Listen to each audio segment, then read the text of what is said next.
So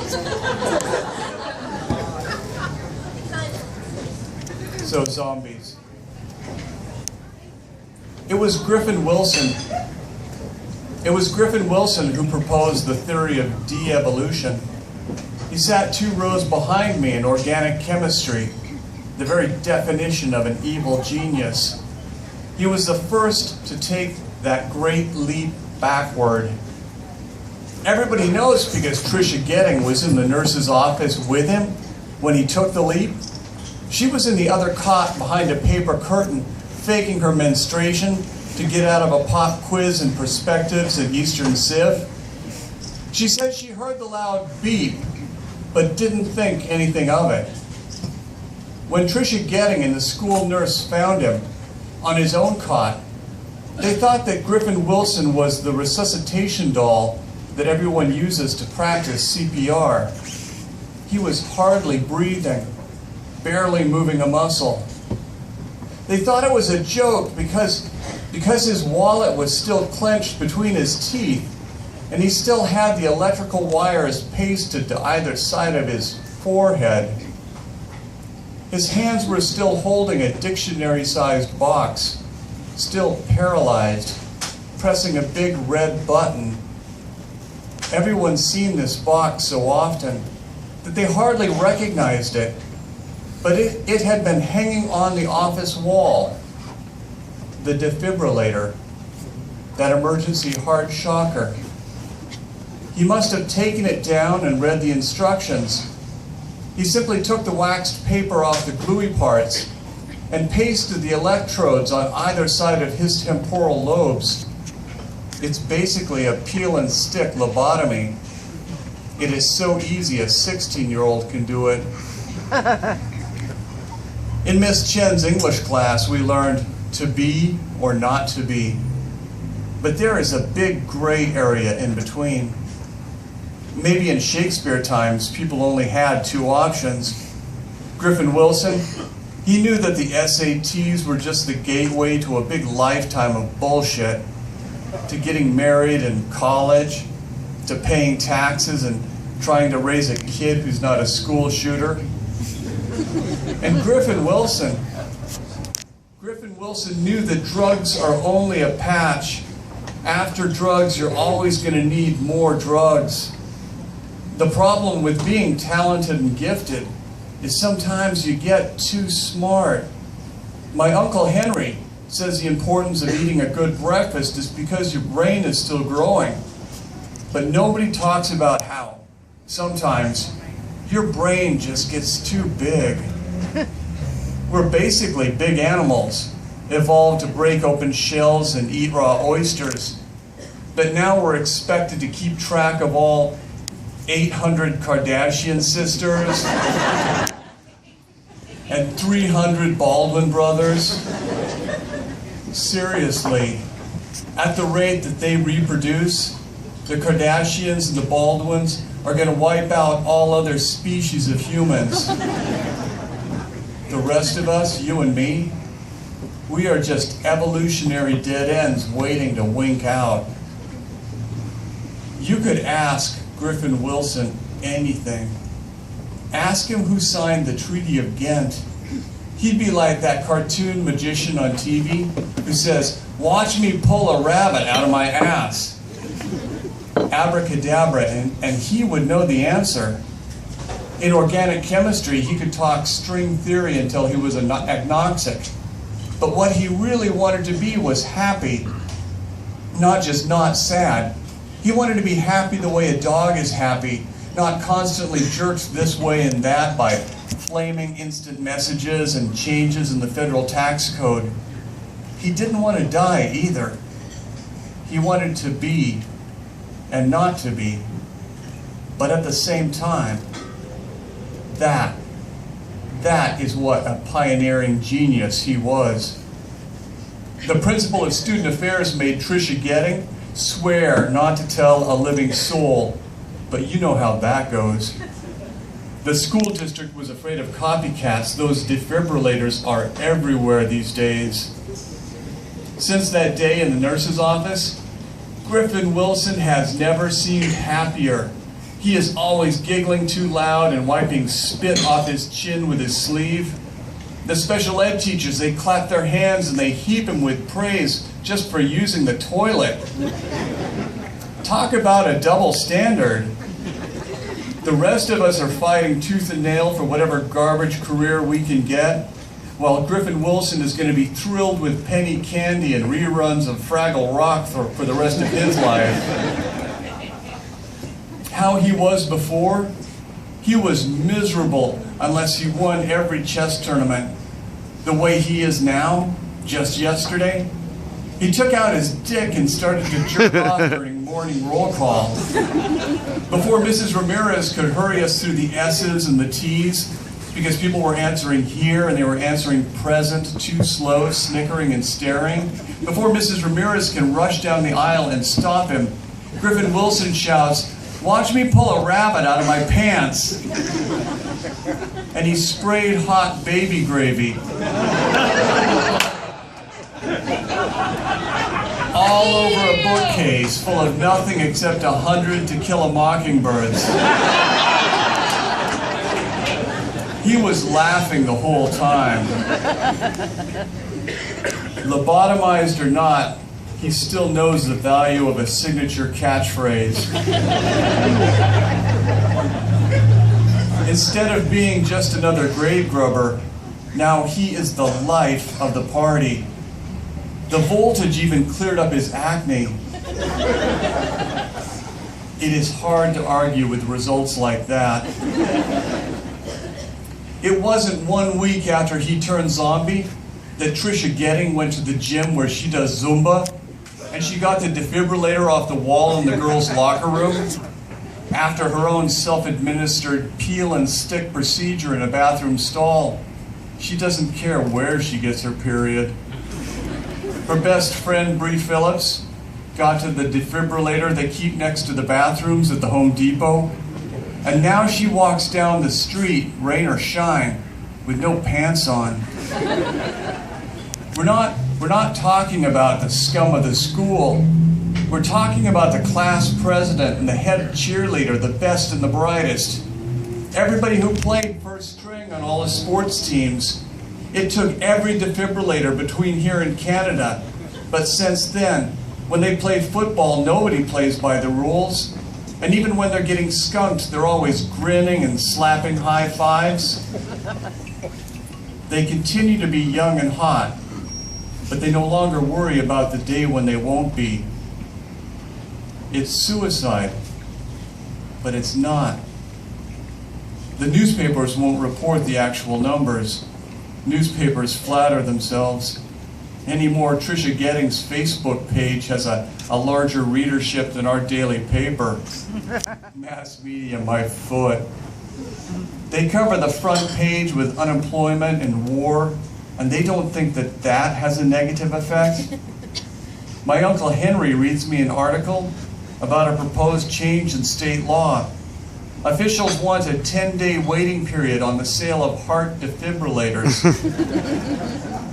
They're talking about mandatory background checks and mental health screenings, but it's not the law, not yet. My Uncle Henry looks up from the newspaper article and he eyes me across breakfast. He levels me this stern look and he asks, "If all your friends jumped off a cliff, would you?" My uncle's what I have instead of a mom and a dad. He won't acknowledge it, but there is a good life over the edge of that cliff. There is a lifetime supply of handicapped parking permits. My Uncle Henry doesn't understand that all my friends, they've already jumped. They may be differently abled, but my friends are still hooking up. More than ever these days. They have smoking hot bodies and the brains of infants. They have the best of both worlds. Lakeisha Jefferson, she stuck her tongue inside a Hannah Feinerman during beginning carpentry arts, made her squeal and squirm right there leaned up against the drill press. And Laura Lynn Marshall, She sucked off Frank Randall in the back of International Cuisine Lab with everybody watching. All their falafels got scorched. And nobody made a federal case out of it. After pushing that red defibrillator button, yeah, a person suffers some consequences, but he doesn't know he's suffering. Once he undergoes a push-button lobotomy, a kid can get away with murder. During study hall, I asked Boris Declan if it hurt.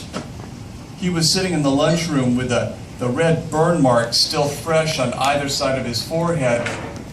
He had his pants down around his knees.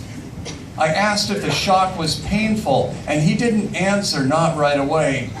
He just took his fingers out of his ass and sniffed them thoughtfully. Last year, he was our junior prom king. In a lot of ways, he's more chill now than he ever was. With his ass hanging out in the middle of the cafeteria, he offers me a finger to sniff, and I tell him, no, thank you. He says he doesn't remember anything. Boris Declan gets this sloppy, dopey grin. He taps one dirty fingertip to the burn mark on one side of his face. He points to the same butt-stained finger to make me look across the way.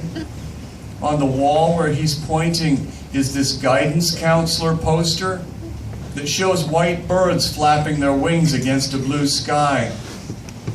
Under that are the words, "Actual happiness only happens by accident," printed in dreamy writing.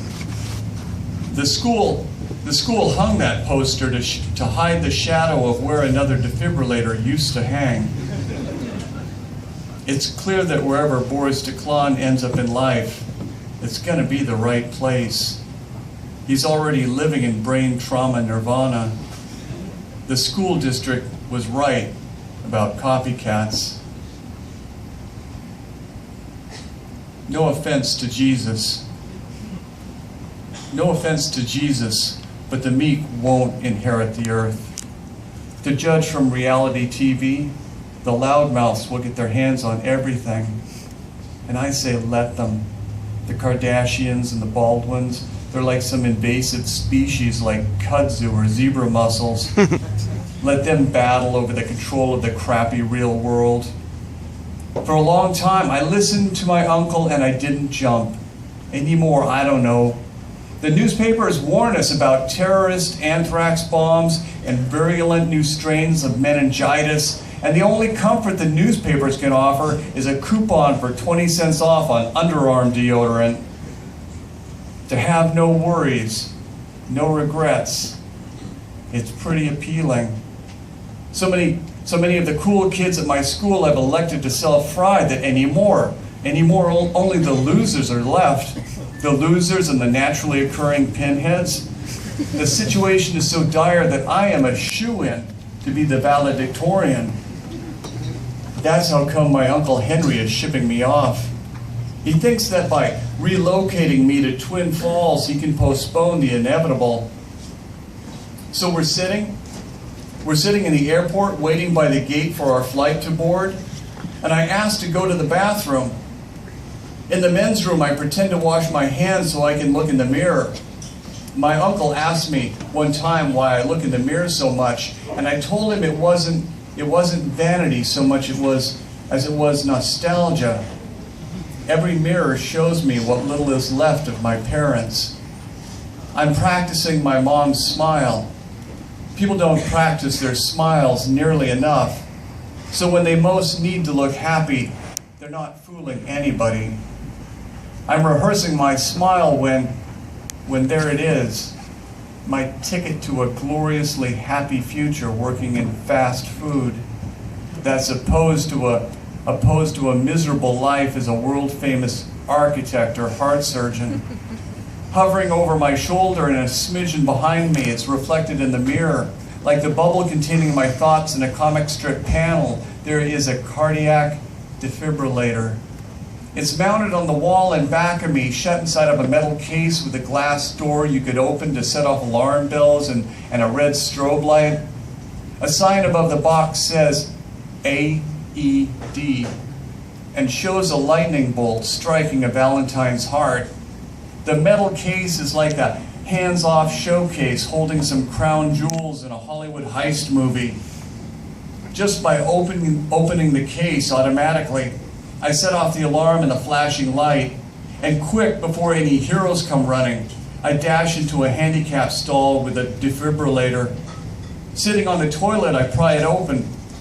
The instructions are written, printed on the lid in English, Spanish, French, and comic book pictures, making it foolproof, more or less. If I wait too long, I won't have this option. Defibrillators will be under lock and key soon, and once defibrillators are illegal, only paramedics will have defibrillators. In my grasp, right here is my permanent childhood, my very own bliss machine. My hands are smarter than the rest of me. My fingers know to just peel the electrodes and paste them to my temples. My ears know to listen for the loud beep that means the thing is fully charged. My thumbs know what's best for me. They hover over the big red button, like this is a video game, like the button the president gets to press to trigger the launch of a nuclear war. One push and the world as I know it comes to an end. A new reality begins. To be or not to be. God's gift to animals is that animals don't get a choice. Every time I open the newspaper, I want to throw up. In another 10 seconds, I won't know how to read. Better yet, I won't have to. I won't know about global climate change. I won't know about cancer or genocide or SARS or environmental degradation or religious conflict. The public address system is paging my name. I won't even know my name. Before I can blast off, I picture my Uncle Henry at the gate, holding his boarding pass. He deserves better than this. He needs to know this is not his fault. With the electrodes still stuck to my forehead, I carry the defibrillator out of the bathroom and walk down the concourse toward the gate. The coiling electrical wires trail down the sides of my face like thin white pigtails. My hands carry the battery pack in front of me like a suicide bomber who's only going to blow up all my IQ points. When they catch sight of me, business people abandon their roller bags. People on family vacations, they flap their arms wide and they herd their little kids in the other direction. Some guy thinks he's a hero. He shouts, "Everything is gonna be all right." He tells me, "You have everything to live for." We both know he's a liar. My face is sweating so hard that the electrodes might slip off. Here is my last chance to say everything that is on my mind. So with everyone watching, I confess, I don't know what is a happy ending, and I don't know how to fix anything. Doors open in the concourse and Homeland Security soldiers storm out, and I feel like one of those Buddha monks in Tibet or wherever who splash on gasoline before they check to make sure their cigarette lighter actually works. How embarrassing that would be, to be soaking in gasoline and have to bum a match off some stranger,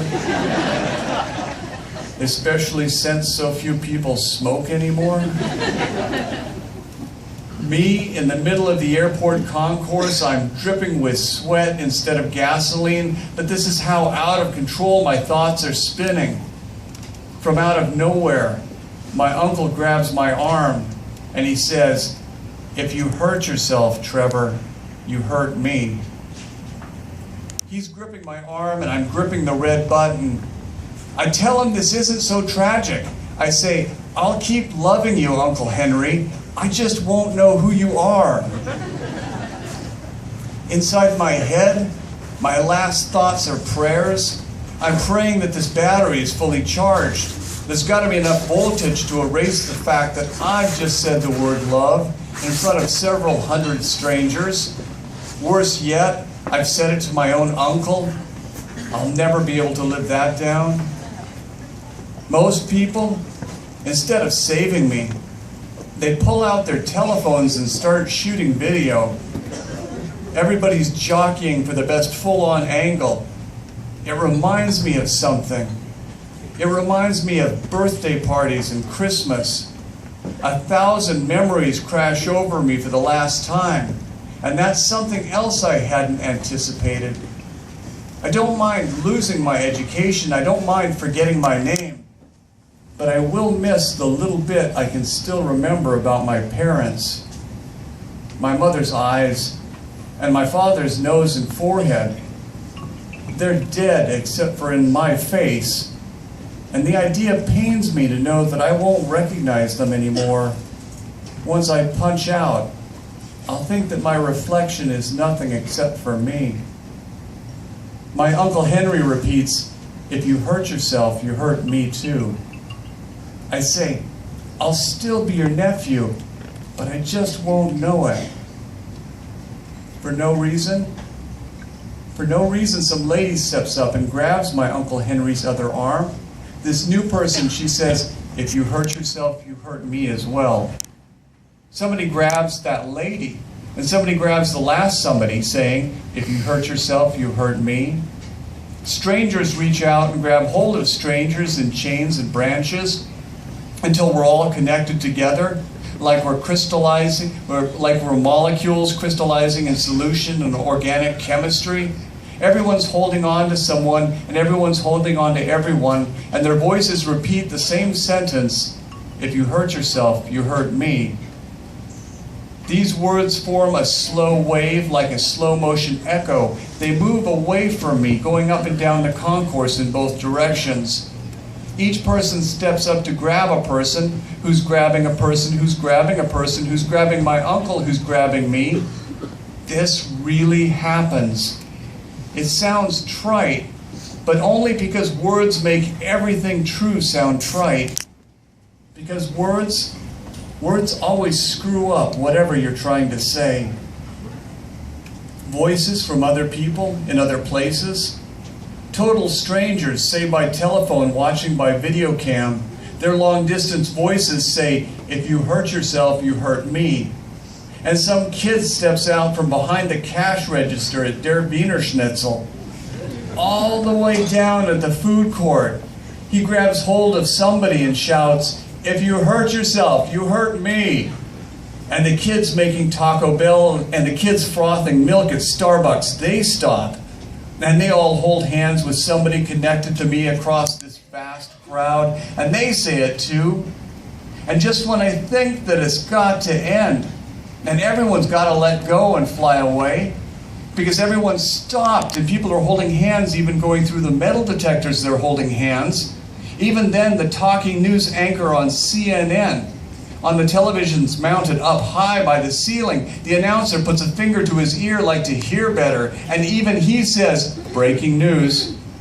He looks confused, obviously reading off cue cards, and he says, "If you hurt yourself, you hurt me." And overlapping his voice are the voices of political pundits on Fox News and color commentators on ESPN, and they're all saying it. The television show people outside in parking lots and in tow-away zones, all holding hands, bonds forming, everyone uploading video of everyone, people standing miles away still connected back to me. And crackling with static, voices come over the walkie-talkies at the Homeland Security guards saying, "If you hurt yourself, you hurt me. Do you copy?" By that point, there's not a big enough defibrillator in the universe to scramble all our brains. And yeah, Eventually, we'll all have to let go. But for another moment, everyone's holding tight, trying to make this connection last forever. And if this impossible thing can happen, then who knows what else is possible? And the girl all the way down at Burger King, she shouts, "I'm scared too." And the boy at Tofuti shouts, "I am scared all the fucking time." And everyone else is nodding, "Me too." And to top things off, this huge voice announces, "Attention." From overhead it says, "May I have your attention, please?" It's a lady. It's the lady voice who pages people and tells them to pick up the white paging telephone. With everyone listening, the entire airport is reduced to silence. And the lady voice says, "Whoever you are, you need to know." And everyone listens because everything listens. Everything thinks she's only talking to them. From 1,000 speakers, the lady voice begins to sing. With that voice, she's singing the way a bird sings. Not like a parrot or an Edgar Allan Poe bird that speaks English. The sound is trills and scales the way a canary sings. Notes too impossible for a mouth to conjugate into nouns and verbs. We can enjoy it without understanding it, and we can love it without knowing what it means. Connected by telephone and television, it is synchronizing everyone worldwide. That voice so perfect, it is just singing down on us. And best of all, her voice fills everywhere, leaving no room for being scared. Her song makes all of our ears into just one ear. This isn't exactly the end. On every television is me, sweating so hard that an electrode slowly slides down one side of my face. This certainly isn't the happy ending I had in mind.